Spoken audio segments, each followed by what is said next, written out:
पूरा देश इस वक्त भारत माता के जयकारों से गूंज रहा है। जी हां, बता दें कि पाकिस्तान के 9 आतंकी ठिकानों पे भारत ने हमला बोल दिया है। जी हां, बता दें जिस प्रकार से पिछले 22 अप्रैल को पहलगाम अटैक हुआ था, आतंकी हमले किए गए थे, भारत के 28 नागरिकों को मौत के घाट उतार दिया गया था। पूरा देश उबाल था, पूरा देश में कहीं न कहीं मातम छाया हुआ था, आक्रोश था। इसको लेकर के लोग कई बार मांग भी कर रहे थे कि जल्द से जल्द पाकिस्तान पे कार्रवाई हो।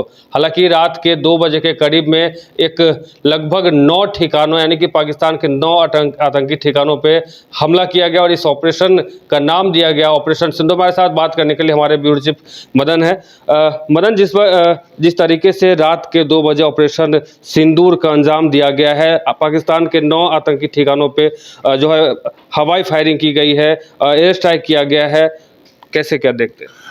बिल्कुल, देखिए, भारत ने जवाबी कार्रवाई एक तरह से कहें तो वो किया है। जिस तरह से 22 अप्रैल को पहलगाम में श्रीनगर के आतंकी हमले हुए, उसमें भारत के 26 जो पर्यटक थे उसको धर्म पूछकर जिस तरह से हत्या की गई है, ऐसे में पूरे भारत में गुस्सा था, आक्रोश था, उबाल था। हर वक्त लोगों की जुबान से ये निकल रहा था कि आखिर भारत इसका बदला कब लेगा। और प्रधानमंत्री ने बिहार की धरती से ही यह ऐलान किया था कि आतंकी को मिट्टी में मिला देंगे जिसने इस तरह की कायरतापूर्ण हमला किया है। तो अब एक बड़ी खबर है कि इस वक्त पाकिस्तान के 9 आतंकी ठिकानों पर ऑपरेशन सिंदूर के तहत एयर स्ट्राइक किया गया है, जिसमें मुख्य रूप से 3 जगहों का नाम सामने आ पाया है। बहावलपुर, मुजफ्फराबाद और कोटली में आतंकी ठिकानों पर जो है एयरफोर्स की टीम ने हमला किया है। इसमें 9 जगहों पर एयर स्ट्राइक के माध्यम से मिसाइलें दागी गई है। पाकिस्तान ने भी इस मिसाइल अटैक की पुष्टि कर दी है। खास करके राजनाथ सिंह जो रक्षा मंत्री हैं, उन्होंने ट्वीट किया है और भारत माता की जय लिखा है।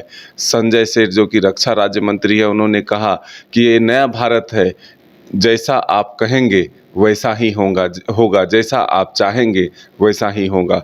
क्योंकि जो आतंकी थे, उन्होंने कई माँ बहनों के सिंदूर को उजाड़ा था, तो इसलिए इस ऑपरेशन का नाम भी ऑपरेशन सिंदूर रखा गया। देखिए, दूसरी तरफ भी तैयारी है।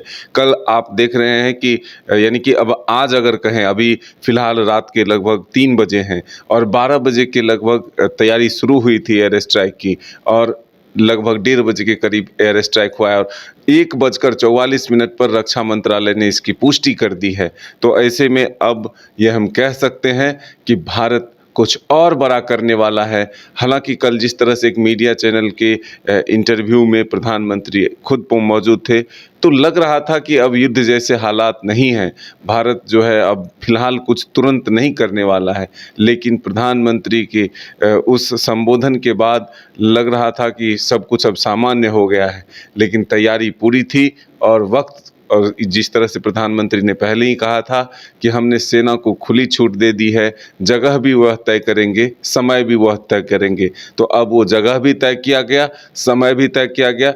अब आखिर पता चलेगा कि जो निशाने दागे गए हैं, जिनको टारगेट किया गया था, वो कितने इसमें सही हो पाए, या फिर जो हमारा निशाना था वो सही जगह पर पहुंचा या नहीं। जो आतंकी को टारगेट किया गया था, वो उसमें एक तरह से मौत के घाट उतरे कि नहीं, इसका इंतज़ार है हमें।